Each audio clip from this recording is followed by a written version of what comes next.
അനന്തകൃഷ്ണൻ തുടരുന്നുണ്ട്. അനന്തൻ, ഇതിപ്പോൾ ഈ പറഞ്ഞതുപോലെയാണ് കാര്യങ്ങൾ, വ്യക്തത വരേണ്ടതായിട്ടുള്ള പല കാര്യങ്ങൾ, പ്രത്യേകിച്ച് നമ്മൾ ഈ 2019 കാലഘട്ടത്തിലെയൊക്കെ ശബരിമല കൊള്ളയുമായി ബന്ധപ്പെട്ടുള്ള കാര്യങ്ങളൊക്കെ ഇങ്ങനെ പറഞ്ഞു പോകുന്നതിനിടയിലാണ് മറ്റൊരു നീക്കം. അത് അടുത്ത ഭരണസമിതി PS പ്രശാന്തുമായി ബന്ധപ്പെട്ട് നിൽക്കുന്ന കാലത്തെ കാര്യങ്ങൾ കൂടി മുന്നിലേക്ക് വരുന്നത്. അപ്പോൾ ആ തരത്തിലുള്ള ക്ലാരിറ്റി പ്രധാനമായിട്ടും ഈ വിഷയത്തിൽ മുന്നിലേക്ക് വരേണ്ടതായിട്ടുണ്ട്. അത് ഹൈക്കോടതി ഉൾപ്പെടെ ചൂണ്ടിക്കാണിച്ച വിഷയമാണ്.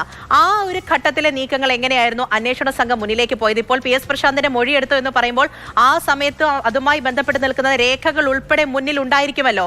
ഇതെല്ലാം കേന്ദ്രീകരിച്ചുകൊണ്ട് എന്ത് വ്യക്തതയാണ് ഇപ്പോൾ അന്വേഷണ സംഘത്തിന് ലഭിച്ചിരിക്കുന്നത്? പൂജ, 2019 ചെമ്പുപാളികൾ സ്വർണം പൊതിയാൻ എന്ന പേരിലായിരുന്നു അന്ന് തട്ടിപ്പ് കാണിച്ച് എടുത്തുകൊണ്ട് പോയത്. അതായത് തങ്കം പൊതിഞ്ഞ പാളികൾ ചെമ്പാണ് എന്ന് വരുത്തിയാണ് അത് സ്വർണം പൊതിയാൻ എന്ന മട്ടിലാണ് എടുത്തുകൊണ്ട് പോയത്. 2025 ഈ 2019 സ്വർണം പൂശിക്കൊണ്ടുവന്ന പാളികൾക്ക് കേടുപാടുകൾ സംഭവിച്ചു. അതും വിചിത്രമായ വാദങ്ങളാണ് അന്ന് മുരാരിബാബുവും സംഘവും ആ ഉദ്യോഗസ്ഥ സംഘവും അതിനകത്ത് ആ രേഖകളിൽ എഴുതി പിടിപ്പിച്ചിരുന്നത്.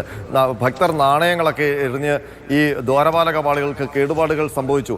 അങ്ങനെ വലിയ വിള്ളലുകളൊക്കെ ഉണ്ടായി. അത് കേടുപാടുകൾ തീർക്കാൻ അത് ഉണ്ണികൃഷ്ണൻ പോറ്റിയുടെ കൈവശം കൊടുത്തുവിടണം.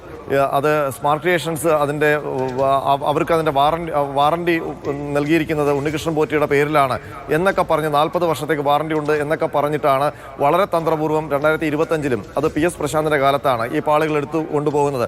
അന്നേ PS പ്രശാന്തിൻ്റെ ദേവസ്വം ബോർഡ് സംശയത്തിൻ്റെ നിഴലിലായിരുന്നു. കാരണം ഈ 2019 നടന്ന ഒരു കൊള്ള, അത് കൊള്ളയാണെന്ന് തിരിച്ചറിഞ്ഞപ്പോഴാണ് ഈ 2025 ഇടപാടുകൾ പൂർണ്ണമായും സംശയനിഴലിലായത്. അങ്ങനെ വരുമ്പോൾ ഈ രണ്ട് ബോർഡുകളെയും നിയന്ത്രിക്കാൻ ശേഷിയുള്ള ഒരു ആജ്ഞാശക്തിയുള്ള കേന്ദ്രം ഈ സ്വർണ്ണക്കൊള്ളയ്ക്ക് പിന്നിൽ പ്രവർത്തിച്ചിട്ടുണ്ടോ എന്നുള്ള സംശയമാണ് ഈ ഘട്ടത്തിൽ ബലപ്പെടുന്നത്. അത് ഇനി അന്വേഷണ സംഘം അത് ആര് എന്ന് കണ്ടെത്തുമോ? അപ്പോൾ രണ്ട് ദേവസ്വം ബോർഡുകളെ കൺട്രോൾ ചെയ്യുന്ന ഒരു ശക്തി ഇതിൻ്റെ പിന്നിലുണ്ടോ എന്നൊക്കെയുള്ള സംശയം ഇപ്പോൾ തന്നെ ബലപ്പെട്ടിരിക്കുന്നു. അപ്പോൾ അതിന് മന്ത്രിയുടെ റോൾ എന്താണ്? 2019 മന്ത്രിയുടെ റോൾ എന്തായിരുന്നു? 2019 കടകംപള്ളി സുരേന്ദ്രൻ ഏതെങ്കിലും ഘട്ടത്തിൽ ഈ സ്വർണ്ണക്കൊള്ളയുടെ പ്രതികളുമായി എപ്പോഴെങ്കിലും ബന്ധപ്പെട്ടിട്ടുണ്ടോ? ഉണ്ണികൃഷ്ണൻ പോറ്റിയുമായി എന്ത് ബന്ധമാണ്, പത്മകുമാറിന്റെ മൊഴി പ്രകാരമുള്ള എന്ത് ബന്ധമാണ് കടകംപള്ളി സുരേന്ദ്രനുള്ളത്? അപ്പോൾ ആ കാര്യമാണെന്നുണ്ടെങ്കിൽ മുന്നിലേക്ക് വരുന്ന ഒരു സർക്കാർ തല ഇടപെടൽ ഉണ്ടായിട്ടുണ്ടോ എന്നുള്ള പ്രധാനപ്പെട്ട ചോദ്യമല്ലേ അനന്തൻ ഇങ്ങനെയുള്ള കാര്യങ്ങൾ മുന്നിലേക്ക് വരുമ്പോൾ ചോദിക്കേണ്ടത്? കാരണം പത്മകുമാറിന്റെ മൊഴിയുടെ വിശദാംശങ്ങൾ ഒരു ഘട്ടത്തിൽ നമ്മൾ സംസാരിച്ചതാണ്. അപേക്ഷ നൽകിയത് സർക്കാരിനാണ്, അതിന്റെ അടിസ്ഥാനത്തിലാണ് ദേവസ്വത്തിന്റെ മുന്നിലേക്ക് ഫയലുകളൊക്കെ എത്തിയത് എന്ന് തുടങ്ങിയ വിശദാംശങ്ങളൊക്കെയാണ് മുന്നിലേക്ക് വരുന്നത്. അതിന്റെ അടിസ്ഥാനത്തിൽ കൂടി ഒരു മൊഴിയെടുപ്പ് എന്ന് പറയുമ്പോൾ ഈ തരത്തിലുള്ള ചോദ്യമല്ലേ ഉയർന്നു നിൽക്കുക? തീർച്ചയായിട്ടും. കാരണം ബോർഡിന്റെ തീരുമാനമായിരുന്നു 2019 ഈ സ്വർണ്ണപ്പാളികൾ ഉണ്ണികൃഷ്ണൻ പോറ്റിയുടെ കൈവശം കൊടുത്തുവിടാൻ. അപ്പോൾ ബോർഡിന്റെ തീരുമാനം എന്ന് പറയുന്നത് അതിൽ മന്ത്രിക്ക് റോളില്ല എന്നുള്ളതാണ് സാങ്കേതികമായ കാര്യം. ഒരു മന്ത്രിയും ബോർഡിന്റെ തീരുമാനങ്ങളിൽ ഇടപെടാൻ ദേവസ്വം മന്ത്രിക്ക് അധികാരമില്ല. ബോർഡ് എടുക്കുന്ന തീരുമാനം അത് പൂർണ്ണമായ അധികാരത്തോടു കൂടിയുള്ളതാണ്. അത് മന്ത്രി അറിയണമെന്നുമില്ല. പക്ഷേ ഈ പത്മകുമാറിന്റെ മൊഴിപ്രകാരം ഈ ഉണ്ണികൃഷ്ണൻ പോറ്റിയെ കടകംപള്ളി സുരേന്ദ്രന് നേരത്തെ തന്നെ അറിയാം. കാരണം നമുക്കറിയാം ഉണ്ണികൃഷ്ണൻ പോറ്റിയുടെ സ്വദേശം എന്ന് പറയുന്നത് തിരുവനന്തപുരമാണ്, പുളിമാത്താണ്. അയാൾ അതിന് വളരെ ചെറുപ്പം മുതൽ ഇവിടെ സജീവമായിരുന്നു. അപ്പോൾ ആ ഘട്ടത്തിന് ശേഷം പിന്നീട് അയാൾ ബാംഗ്ലൂരുവിലേക്ക് പോകുന്നു, അവിടെ ഒരു പൂജാരിയായി മാറുന്നു. അതിനുശേഷം ശബരിമലയുമായി ബന്ധപ്പെട്ട് 2004 മുതൽ ഒരു തന്ത്രിമാരുമൊക്കെ ആയിട്ട് വളരെ അടുപ്പമുള്ള ഒരു പുരോഹിതനായി മാറുന്ന കാഴ്ചയാണ്. അപ്പോൾ അങ്ങനെ വരുമ്പോൾ ആ ഘട്ടത്തിലൊക്കെ പിന്നീട് തിരുവനന്തപുരം കേന്ദ്രീകരിച്ച് real estate business Unnikrishnan Potti നടത്തുന്നു. അപ്പോൾ അതിന് വേണ്ടുന്ന രാഷ്ട്രീയ പരിരക്ഷയൊക്കെ ലഭിക്കാൻ കടകംപള്ളിയെ പോലെ ഒരു നേതാവിനെ അയാൾ മറയാക്കിയോ, അതിൻ്റെ സൗഹൃദം ഉണ്ടാക്കിയോ? അപ്പോൾ കടകംപള്ളിയും ഈ ഉണ്ണികൃഷ്ണൻ പോറ്റിയും തമ്മിൽ എന്ത് സൗഹൃദമാണ് ഉണ്ടായിരുന്നത് എന്നൊക്കെ സംബന്ധിച്ചുള്ള സംശയങ്ങൾ ഉയരുക സ്വാഭാവികമാണ്. അപ്പോൾ അതിലുള്ള ക്ലാരിഫിക്കേഷന് വേണ്ടി തന്നെയാണ് SIT ഈ മൊഴിയെടുപ്പ് നടത്തിയിരിക്കുന്നത്. അപ്പോൾ കടകംപള്ളി എന്ത് മറുപടി നൽകി എന്നുള്ളത് പ്രധാനമാണ്.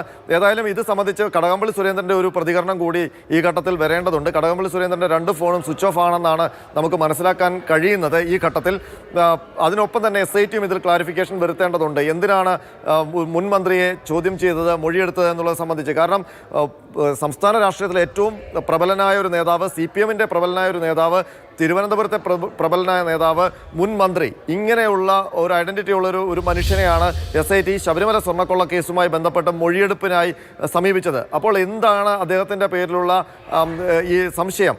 ഏത് സംശയങ്ങളിലാണ് കടകംപള്ളി നിൽക്കുന്നത്? അത് സംബന്ധിച്ചുള്ള ഒരു ക്ലാരിഫിക്കേഷൻ സംസ്ഥാനത്തിന് ആവശ്യമാണ്, കേരളത്തിന് ആവശ്യമാണ്, അയ്യപ്പ ഭക്തർക്ക് ആവശ്യമാണ്. അപ്പോൾ അത് സംബന്ധിച്ച് അടുത്ത മണിക്കൂറുകളിൽ ഒരു വിവരങ്ങൾ പുറത്തു വരുമെന്നാണ് പ്രതീക്ഷിക്കുന്നത്. അതിനൊപ്പം തന്നെ 2019 ദേവസ്വം ബോർഡിനുണ്ടായിരുന്ന ഒരു പങ്ക് തന്നെയാണോ 2025-ലും ഉണ്ണികൃഷ്ണൻ പോറ്റിയെ സഹായിക്കാൻ വേണ്ടി PS പ്രശാന്തും സംഘവും എടുത്തത്. ഇതുവരെ PS പ്രശാന്ത് ആ ദേവസ്വം ബോർഡും പ്രതിപട്ടികയിൽ വന്നിട്ടില്ല. 2025-മായി ബന്ധപ്പെട്ട ഒരു കേസുമില്ല. കാരണം അന്ന് പോയ സ്വർണം അതേപടി തിരിച്ചു വന്നിട്ടുണ്ട്, വലിയ വ്യത്യാസമൊന്നുമില്ലാതെ. അതുകൊണ്ട് തന്നെ അതിനകത്തൊരു മോഷണം കുറ്റം ചുമത്താൻ പറ്റില്ല. പക്ഷേ അവിടെ ഒരു കള്ളക്കളി നടന്നു എന്നുള്ളത് കോടതി കണ്ടെത്തിയതാണ്. കാരണം ഒരു കള്ളം മറയ്ക്കാനുള്ള നീക്കമാണ് 2025-ൽ നടന്നതെന്ന് കോടതിക്ക് ബോധ്യപ്പെട്ടിട്ടുണ്ട്. അപ്പോൾ അതിന് ആരാണ് നിർദ്ദേശം നൽകിയത്? അത് PS പ്രശാന്ത് അന്വേഷണ സംഘത്തോട് പറയേണ്ടി വരും. അങ്ങനെ പറഞ്ഞിട്ടുണ്ടാകും. അങ്ങനെ പറഞ്ഞിട്ടുണ്ടെങ്കിൽ ആ പേരുകൾ ഈ കേസിൽ ഏറ്റവും നിർണായകമാണ്. പൂജ, തീർച്ചയായിട്ടും ആർ അനന്തകൃഷ്ണനാണ് വിവരങ്ങൾ നൽകിക്കൊണ്ടിരിക്കുന്നത്. ശബരിമല സ്വർണ്ണക്കൊള്ളയുമായി ബന്ധപ്പെട്ട് ഏറെ പ്രധാനപ്പെട്ട 2 വിവരങ്ങൾ ഈ നിമിഷം പുറത്തു വരികയാണ്. ഒന്ന്, മുൻ ദേവസ്വം മന്ത്രി കടകംപള്ളി സുരേന്ദ്രന്റെ മൊഴിയെടുത്തു. ശബരിമല സ്വർണ്ണക്കൊള്ള വിഷയത്തിൽ SITക്ക് മുന്നിൽ കടകംപള്ളി സുരേന്ദ്രൻ എത്തിയിട്ടുണ്ടായിരുന്നു. അതുമായി ബന്ധപ്പെട്ടുള്ള മൊഴിയെടുപ്പ് നടന്നിട്ടുണ്ട് എന്ന് പറയുമ്പോൾ അത് വളരെ പ്രധാനപ്പെട്ട കാര്യം തന്നെയാണ്. എന്തെല്ലാം കാര്യങ്ങൾ കേന്ദ്രീകരിച്ചുകൊണ്ടാണ് കടകംപള്ളി സുരേന്ദ്രനിൽ നിന്നും SIT മൊഴി രേഖപ്പെടുത്തിയത്? ആ വിവരങ്ങൾ ഇനി വ്യക്തത വരേണ്ടതായിട്ടുണ്ട്. തുടക്കം മുതൽ തന്നെ ഉയർന്നു നിൽക്കുന്ന ഒരു പേര്, പ്രതിപക്ഷം അത്രത്തോളം രൂക്ഷമായിട്ട് തന്നെ ഗുരുതരമായിട്ട് തന്നെ പല ആരോപണങ്ങളും മുന്നിലേക്ക് വെച്ചിട്ടുണ്ടായിരുന്നു. അപ്പോൾ തിരഞ്ഞെടുപ്പിന് ശേഷം കഴിഞ്ഞ ശനിയാഴ്ച ഇപ്പോൾ കടകംപള്ളി സുരേന്ദ്രന്റെ മൊഴിയെടുത്തു എന്നുള്ളതാണ്. 2, മുൻ ദേവസ്വം പ്രസിഡന്റ് PS പ്രശാന്തിന്റെ കൂടി മൊഴിയെടുത്തു എന്നുള്ളതാണ്. നമുക്കറിയാം ആ ഭരണസമിതി കാലഘട്ടത്തിലാണ് ഈ ശബരിമല സ്വർണ്ണക്കൊള്ളയുമായി ബന്ധപ്പെട്ടുള്ള ഓരോ വിവരങ്ങളും മുന്നിലേക്ക് വരുന്നത്. പക്ഷേ 2025 സമയത്ത് സംശയിക്കേണ്ടതായിട്ടുള്ള പല നീക്കങ്ങളും ശബരിമലയിൽ നടന്നിട്ടുണ്ട് തുടങ്ങിയ വിവരങ്ങൾ മുന്നിലേക്ക് വന്നിട്ടുണ്ടായിരുന്നു. ഹൈക്കോടതി ഇതുമായി ബന്ധപ്പെട്ട് കാര്യങ്ങൾ സൂചിപ്പിച്ചിട്ടുണ്ടായിരുന്നു. അങ്ങനെ PS പ്രശാന്തും ചോദ്യമുനയിൽ എത്തിയിട്ടുണ്ടായിരുന്നു, മൊഴി രേഖപ്പെടുത്തിയിരിക്കുന്നു എന്നുള്ള വളരെ പ്രധാനപ്പെട്ട വിവരമാണ് ഈ നിമിഷം മുന്നിലേക്ക് വരുന്നത്. കടകംപള്ളി സുരേന്ദ്രനെ PS പ്രശാന്തിന്റെ മൊഴി എടുത്തിട്ടുണ്ട് എന്ന് പറയുമ്പോൾ സ്വാഭാവികമായിട്ടും അത് ഈ ശബരിമല സ്വർണ്ണക്കൊള്ളയുമായി ബന്ധപ്പെട്ട് ഏറെ പ്രധാനപ്പെട്ട ഒരു നടപടി തന്നെയാണ്. എന്താണ് ഇവരിൽ നിന്നും ശേഖരിച്ചത് തുടങ്ങിയ കാര്യങ്ങളാണ് ഇനി വ്യക്തത വരേണ്ടതായിട്ടുള്ളത്. ആ സമയത്തുള്ള ദേവസ്വം മന്ത്രിയാണ്, എന്ത് സാഹചര്യത്തിലാണ് ഒരു ഇടപെടൽ, ഏത് തരത്തിൽ ഉണ്ടായിട്ടുള്ളത് തുടങ്ങിയ വലിയ ആരോപണങ്ങളൊക്കെ മുന്നിലേക്ക് നിൽക്കുന്നുണ്ടായിരുന്നു. പക്ഷേ അതിലെല്ലാം ഒരു അന്വേഷണം എന്നുള്ള രീതിയിൽ ഇപ്പോൾ മുന്നിലേക്ക് നീങ്ങുകയാണ്. മാനനഷ്ട കേസ് ഉൾപ്പെടെ കടകംപള്ളി ഫയൽ ചെയ്തിട്ടുണ്ടായിരുന്നു പ്രതിപക്ഷത്തിനെതിരെ. അങ്ങനെ ഒരു നിയമ നടപടികളൊക്കെ ഒരു സമയത്ത് ഉണ്ടായതാണ്. ഇപ്പോൾ അന്വേഷണ സംഘം ശബരിമല സ്വർണ്ണക്കൊള്ള കേസുമായി ബന്ധപ്പെട്ട് നിൽക്കുന്ന SIT കടകംപള്ളി സുരേന്ദ്രന്റെ മൊഴിയെടുത്തിരിക്കുകയാണ്. ഒപ്പം PS പ്രശാന്തിന്റെ മൊഴിയും രേഖപ്പെടുത്തിയിട്ടുണ്ട് എന്നുള്ളതാണ് ഏറെ പ്രധാനപ്പെട്ട കാര്യവും.